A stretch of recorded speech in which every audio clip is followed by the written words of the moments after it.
Hi everyone, आप लोगों का स्वागत है फिर से एक नए वीडियो में। तो कल शाम में मैंने आप लोगों को वीडियो दिया था कि आप लोगों का BCCI 2026 का ऑनलाइन काउंसलिंग जो है कि आपको 13 जुलाई 2026 से स्टार्ट हो जाएगा। तो वो वीडियो को आप लोगों ने देखा। उसके बाद हम बोले थे कि आप लोग जो है कि अच्छे से सोच समझ के अभी जो लेटेस्ट मैंने 10-12 वीडियो दिए हैं उसको ज़रूर देख लीजिएगा। और जो है कि अगला ये वीडियो जो है कि आपको BCCI 2026 इंजीनियरिंग ऑनलाइन काउंसलिंग के स्टेप वाइज प्रोसेस में है कि आखिर आपको जो काउंसलिंग करिएगा उसके लिए कितने स्टेप्स को फॉलो करने हैं, किन किन बातों को ध्यान रखना है, इस चीज़ को आपको बता रहे हैं। 5-10 मिनट समय निकाल कर इसको देख लीजिए, जो कि आपको काफ़ी मददगार साबित होगी। और एक बात ध्यान रखिएगा कि आपकी एक छोटी सी गलती आपको अच्छा रैंक रहते हुए भी आपको बहुत पीछे ले जा सकती है। और जो लोग अच्छे से काउंसलिंग करेंगे और वो जो है कि अच्छा ब्रांच मिल भी सकता है। तो ठीक है, जो भी रैंक आया, जितना आपने मेहनत किया वो फल आपको मिला, बस उससे जो है कि आप संतुष्ट रहिए। बाकी जो है कि हमारे हाथ में जो है वो चीज़ करेंगे, बाकी जो है कि जिनके हाथ में वो चीज़ हमें मिलेगा। ठीक है, तो चलिए शुरुआत करते हैं। सबसे पहली बात कि यहाँ से BCCI 2026 इंजीनियरिंग का ऑनलाइन काउंसलिंग करने से पहले स्टेप फर्स्ट में जो है आपको रैंक कार्ड डाउनलोड करना है। आपको जब रिजल्ट आया होगा उस समय आपने रिजल्ट देख लिया, ठीक है। लेकिन अगर आप चाहते हैं कि सर हमने रैंक कार्ड डाउनलोड करके नहीं रखा है, तो आराम से आप जाइएगा BCC बोर्ड के साइट्स पे, यहाँ पे लिख दिए हैं BCC बोर्ड के साइट पे जाइएगा। ये वाला जो है कि आप गूगल क्रोम पे सर्च कीजिएगा, उसका BCC बोर्ड का खुल जाएगा। उसके बाद आप BCCI 2026 वाले पर क्लिक कीजिएगा। वहाँ से आप अपना रोल नंबर और डेट ऑफ बर्थ डाल के जो है कि अपना आप क्या कर सकते हैं, रैंक कार्ड प्राप्त कर लीजिएगा ज़रूर से ज़रूर। सबसे पहला काम क्या करिएगा, रैंक कार्ड जो है कि आप अपना ले आइएगा। रैंक कार्ड यहाँ से जो ही साइट खोलिएगा तो तो यहाँ पे आ जाएगा रैंक कार्ड ऑफ BCCI, ठीक है, BCCI 2026, उस पर क्लिक करिएगा। क्लिक करने के बाद जो है आप अपना रोल नंबर डालिएगा और डेट ऑफ बर्थ डालिएगा। रोल नंबर और डेट ऑफ बर्थ जो ही दीजिएगा त्यों ही आपका क्या हो जाएगा, रैंक कार्ड आ जाएगा। और रैंक कार्ड को डाउनलोड करके आप सुरक्षित रख लेंगे, क्योंकि काउंसलिंग में आपको जब जाइएगा वहाँ पर एडमिशन कराने वक्त उस समय लगेगा। ठीक है, जब सर हमने रैंक कार्ड डाउनलोड कर लिया तो उसका अगला स्टेप क्या है, अगला स्टेप जो है कि अब आपको चॉइस फिलिंग करना है। ठीक है, पहला स्टेप में रैंक कार्ड हो गया, दूसरा में अब आपको चॉइस फिलिंग क्या करना है। उसके लिए जो ही आप bcecboard.bihar.gov.in पे जाइएगा, वहाँ पे BCCI 2026 सेक्शन दिखेगा, उस पर क्लिक कीजिएगा। क्लिक करने के बाद जो है कि यहाँ से एक ऑप्शन आएगा ऑनलाइन चॉइस फिलिंग या काउंसलिंग। ठीक है, इसके लिए जो है कि आपको क्या करना पड़ेगा, ऑनलाइन पोर्टल ऑफ BCCI 2026 पर क्लिक करिएगा। ठीक है, किस पर क्लिक करेंगे, जी हाँ ही आप लोग ऑनलाइन पोर्टल ऑफ BCCI 2026 पर क्लिक करेंगे। तो क्लिक करने के बाद जो है कि वहाँ से आपको बोलेगा रजिस्ट्रेशन करने के लिए, यानी कि न्यू रजिस्टर आएगा तो उसको आप रजिस्ट्रेशन कर लीजिएगा। रजिस्ट्रेशन करने के दरमियान जो है कि आपको रजिस्ट्रेशन नंबर मिल जाएगा और क्या मिल जाएगा, आपको पासवर्ड मिल जाएगा। इसी दोनों से आपका क्या हो जाएगा, फिर आगे लॉगिन होगा। ठीक है, यानी जो है रजिस्ट्रेशन कीजिएगा। रजिस्ट्रेशन करने के दरमियान आपके मोबाइल नंबर पर या ईमेल आईडी पर आपको जो है रजिस्ट्रेशन नंबर और क्या मिल जाएगा, पासवर्ड मिल जाएगा। जिसके बाद आप क्या करिएगा, पुनः जो है कि उसमें जाके लॉगिन बटन पर क्लिक कीजिएगा। और लॉगिन करने के बाद जो है उसके बाद आप क्या ध्यान दीजिएगा, यहाँ पर अब जो है कि साफ साफ देखिए लिखा गया है, ये मेरे पास लिस्ट है, इस लिस्ट में लिख दिया गया है कि भैया रजिस्ट्रेशन पासवर्ड से लॉगिन कर लीजिए। उसके बाद जो है कि अपनी प्राथमिकता के अनुसार, यानी कि जो देखिए आपको रैंक आया है, अपना प्राथमिकता मतलब क्या हो गया कि सीधी सी बात हम आपको बोले हैं कि आपको कौन सा ब्रांच चाहिए, कौन सा कॉलेज चाहिए। ठीक है, उसका हमने आपको टॉप कॉलेज का लिस्ट भी बता दिया, कहाँ से कहाँ तक रैंक है, कितना ब्रांचेज मिलेगा, क्या सीट है, सारा चीज़ हमने आपको पिछले वीडियो में यानी कि सारा चीज़ एक एक करके डिफाइन कर दिया। आप समय निकाल के सारे वीडियो को देख लीजिए। उसके बाद एक पेन पेपर उठाइए, सादा पेपर, और उसमें जो हमने बोला था कि आपको एक चीज़ ध्यान रखिएगा, आपको जो ब्रांच चाहिए, सर हमको चाहिए सिविल इंजीनियरिंग, एक बात बता देते हैं, जस्ट एन एग्जाम्पल, सर हमको चाहिए सिविल ब्रांच, चाहे कोई भी आपका रैंक है उससे मतलब नहीं है हमको, सर अब हमको चाहिए सिविल ब्रांच कोई भी हालत में। और बिहार के याद रखिएगा 38 गवर्नमेंट, यानी कि बिहार में जो है कि सिर्फ और सिर्फ 38 गवर्नमेंट इंजीनियरिंग कॉलेज हैं। गलत मत कीजिएगा प्राइवेट डाल के, ठीक है। तो 38 गवर्नमेंट इंजीनियरिंग कॉलेज है। सर हमको कोई भी कॉलेज में सिविल ब्रांच मिल जाएगा चलेगा, सीधी सी बात है। पहली बात तो अगर मानिए कि सिविल ब्रांच ही सिर्फ डालिएगा या सिविल विथ कंप्यूटर एप्लीकेशन डालिएगा, लेकिन अगर मानिए उसमें से बहुत सारा ब्रांच है, क्या आप उसमें मैकेनिकल, जैसे सर हमको मैकेनिकल से पढ़ना ही नहीं है तो हम मैकेनिकल क्यों डालेंगे, मैकेनिकल का डालेंगे ही नहीं, चाहे हमको कॉलेज मिले या ना मिले। सिंपल सी बात है, एक विजन आपको क्लियर होना चाहिए, सीधी सी बात कि आप बीटेक क्यों कर रहे हैं। बीटेक देखिए सीधा सीधी बात है कि आप डिग्री के लिए मत करिएगा, स्किलफुल बनने के लिए, क्योंकि आज के ज़माने में जो है ना लोग जो है कि डिग्री लेके बौखता है, ठीक है। इसलिए जो है कि आपको स्किलफुल बनिएगा और सक्सेसफुल तब बनिएगा, याद रखिएगा इस चीज़ को। अपने अंदर में स्किल डेवलप कीजिएगा। बीटेक के दरमियान लोग होता है प्रैक्टिकल नॉलेज जो होता है ना, उस पर ज़्यादा लोग फोकस करना चाहिए। आप लोग भी ध्यान दीजिएगा, यानी स्किलफुल बनिएगा, तब जो है कि आपके पास नॉलेज रहेगा तब कहीं पर भी काम कर सकते हैं, सीधी सी बात है। डिग्री के लिए मत करिएगा, ठीक है।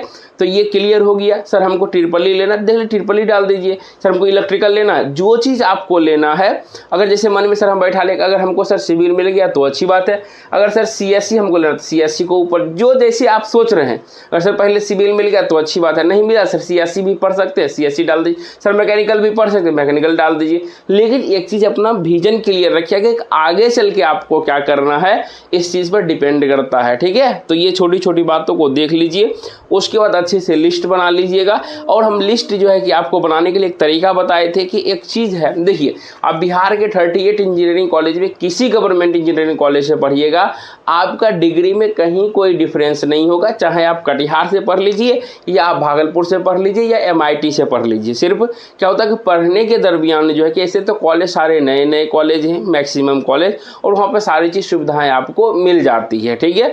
तो इसलिए जो है कि परेशान मत होइएगा, हर एक जगह फैकल्टीज है, कहीं थोड़ा पढ़ाई ज़्यादा कहीं थोड़ा पढ़ाई कम। और एक बात याद रखिएगा, कॉलेज के भरोसे आप नहीं रह सकते, सिंपल सी बात है। चाहे आप कोई भी इंजीनियरिंग कॉलेज में चले जाइए, पढ़ना आपको खुद है, करना खुद आपको पड़ेगा। ये छोटी सी भी जानकारी हमने आपको दे दिया है, ठीक है। तो इसलिए आप जो लिस्ट बनाइएगा थोड़ा सा कोशिश कीजिए कि आपको कैसे पढ़ना है। सर हम घर से दूर रह के पढ़ना चाहते हैं, नज़दीक भी रहेंगे तो चलेगा, तो उस अनुसार से डालिए, यानी कि ताकि आपको जाने आने में भी सुविधाएं हो। सबसे बड़ी बात इस चीज़ को ख्याल रखिएगा। जैसे मानिए कि मेरा घर है बेगूसराय, ठीक है, और हम कटिहार डाल दिए। अगर मानिए हमको कटिहार मिल गया तो हम देखें कि हाँ चलो बेगूसराय में सिर्फ ट्रेन पे बैठे और आराम से जो है कि कटिहार उतरे, और कटिहार उतरने के बाद वहाँ से टोटो या ऑटो वाले को 20 रुपये दिए और जाके डायरेक्टली हमको कॉलेज में छोड़ दिया। मतलब क्या हुआ, आसान हो गया। अगर मानिए हम थोड़ा सा किशनगंज ले लिए या मानिए और कहीं दूर ले लिए, तो क्या हुआ कि आपको वहाँ से सुविधा दी, ठीक है, कि हम वहाँ से फिर कटिहार आए या पूर्णिया गए, या जैसे ट्रेन की सुविधा, यानी कि सिर्फ जो है कि अपना यातायात का भी सुविधा ध्यान रखते हुए इस चीज़ को काम कीजिएगा। क्योंकि आपको मानिए कि बार बार गार्जियन आपके साथ कितना आएंगे जाएंगे, इसलिए जाना आना आपको खुद पड़ेगा। चूँकि डिप्लोमा कर ले, अब तो बीटेक करने जा रहे हैं, लेकिन फिर भी इस चीज़ को ख्याल जरूर रखिएगा, ठीक है। सुविधा आने जाने का जरूर ध्यान रखिएगा, ठीक है। दूर से आप जो है कि नज़दीक से दूर डालिएगा, ऐसे कोशिश करिएगा, ठीक है। और देखिएगा ढेर सारा ब्रांच है, जैसे केमिकल इंजीनियरिंग भी है, इसका स्कोप भी अच्छा है। आप एरोनॉटिकल इंजीनियरिंग, इसका भी स्कोप अच्छा है। इस सब पर भी थोड़ा सा ध्यान दे दीजिएगा। कुछ बच्चे हैं कि जैसे माइंस इंजीनियरिंग हो जाएगा तो माइनिंग वाले पे ध्यान दीजिएगा। माइनिंग का भी तुरंत वैकेंसी भी आया हुआ था कुछ दिन पहले, ठीक है। तो चलिए ये सब हो गया, लिस्ट बना लीजिए। उसके बाद जैसे अधिक से अधिक कॉलेज एवं ब्रांच का चॉइस करेंगे, तो वही चीज़ हम बता दिए कैसे चॉइस करिएगा। चाहे आप कैफ़े से भरवाइए या आप अपना खुद मोबाइल से भरिए, लिस्ट के अनुसार जो है कि इसको टिक करते जाइएगा और भरिएगा, ठीक है। उसके बाद देखिए कि सर हम कब तक भर सकते हैं, तो मानिए कि 13 से लेके आपको जो है कि 20 तक भरना है।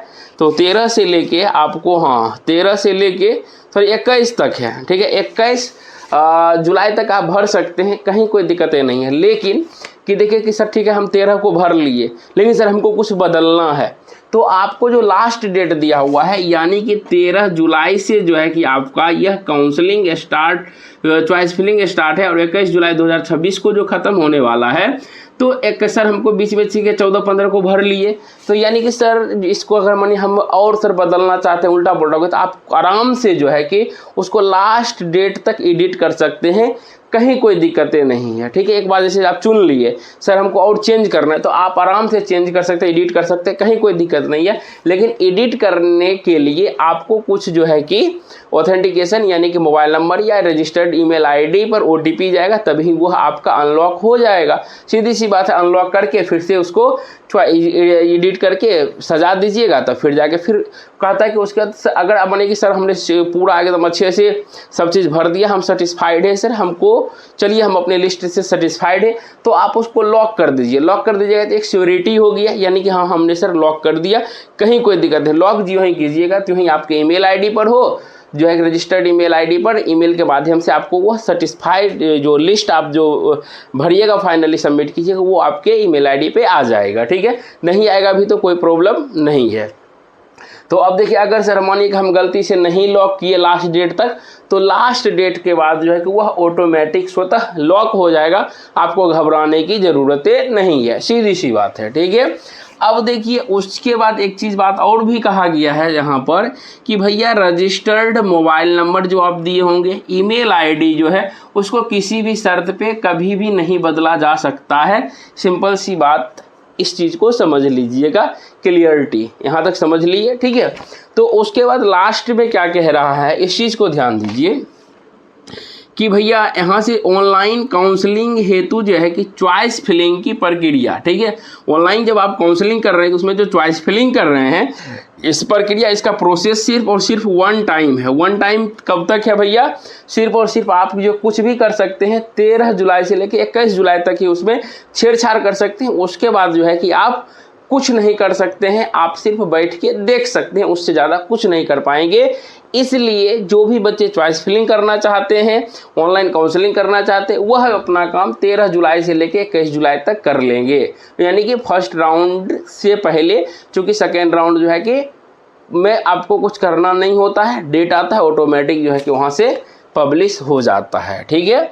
इतना कम हो गया। उसके बाद देखिए, ठीक है सर, अब देखिए अंतिम रूप से भरे गए चॉइस की लिस्ट, यानी कि आपने जो भर दिया है लास्ट समय में, छोड़ दिए हैं भर के, उसके हिसाब से आपको क्या हो जाएगा, सीट अलॉटमेंट से पहले, यानी कि जो सीट अलॉटमेंट लेटर आने से पहले जो है आप अंतिम रूप से जो भरे होंगे चॉइस की लिस्ट, वह जो है आपके, यानी कि मानिए अंतिम डेट खत्म हो गया तो ईमेल आईडी पर आपको ईमेल के माध्यम से स्वतः भेज दिया जाएगा, या आप जब लॉक करते हैं तो उस समय भी आ जाता है, ठीक है।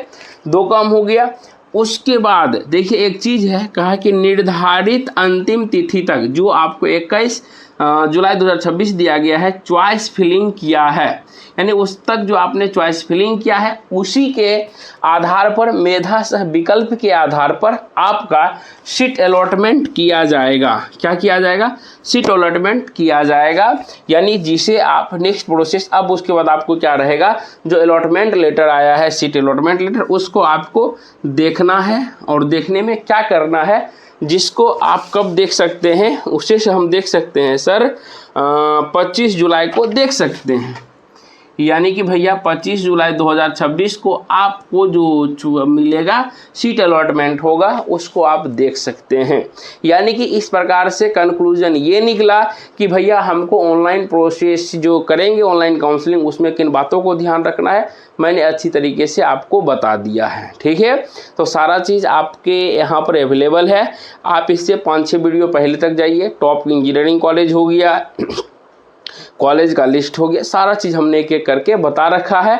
आप अपना सही बुद्धिमत्ता का, यानी कि बुद्धि का प्रयोग करके और अच्छे तरीके से सब चीज़ को सोच समझ के काउंसलिंग कीजिएगा, तब जाके जो है कि आप, चूँकि एग्ज़ाम दे लिए सब कुछ हो गया, और यह बहुत ही ज़्यादा मायने रखता है। और काउंसलिंग के पीछे में पैसा वगैरह इधर उधर खर्च मत कीजिएगा। वह जो रैंक है आपने जो डिसाइड किया है उसको उस तरह से फुलफ़िल कीजिए, चाहे हम फुलफ़िल कर दे या कोई और करेगा, तो आपको रैंक के अनुसार ही कॉलेज मिलेगा। कोई आपको जो है कि कॉलेज दिलवा नहीं सकता है, इस बात को ध्यान रखिएगा और सावधान रहिएगा। आपका एक एक पैसा, बहुत ही एक एक रुपये आपके लिए बहुत ही कीमती है। और जो है कि अपना थोड़ा सा पैसा, हमने बोला था रुपये 4-5 हज़ार इकट्ठा कर लीजिए, क्योंकि आप जाइएगा तो वहाँ पर आपको एडमिशन हो गया, जाने आने का खर्चा, खाने पीने का खर्चा में रुपये लग जाएगा, इसलिए थोड़ा सा इस बातों को ध्यान रखिए। बाकी अब हम लोग मिलते हैं नेक्स्ट वीडियो में, तब तक के लिए आपसे विदा लेते हैं, मिलते हैं।